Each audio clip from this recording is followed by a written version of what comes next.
একটি বিশাল মঞ্চ করা হয়েছে এবং সেখানে লাখো লাখো বিএনপির কর্মী ও সমর্থকরা অবস্থান করছেন এবং সারা বাংলাদেশ থেকে তারা ঢাকার পথে এখনও অনেক নেতাকর্মী আসছেন। সিলেটের শাহ আমানত আন্তর্জাতিক বিমানবন্দরে তাকে বহনকারী বিমানটির পৌঁছানোর কথা রয়েছে সকাল 10টার কিছু পরে এবং এরপরে সেখানে ঘণ্টাখানেক বিরতির পরে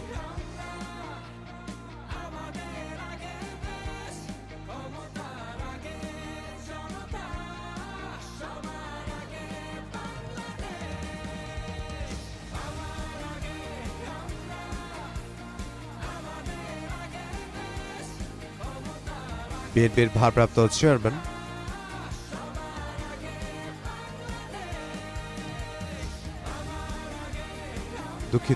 বিএনপির ভারপ্রাপ্ত চেয়ারম্যান তারেক রহমান তিনি যুক্তরাজ্যের লন্ডন থেকে রওনা দিয়েছেন এবং লন্ডন থেকে হিথ্রো বিমানবন্দর থেকে তিনি রওনা দিয়েছেন বাংলাদেশ সময় দুপুর 12টায় এবং এরপরে সিলেটে ওসমানী আন্তর্জাতিক বিমানবন্দরে তার আসার কথা রয়েছে। তাকে বহনকারী বিমানটি অবতরণের কথা রয়েছে দুপুর বেলা 10টার কিছু পরে এবং এরপরে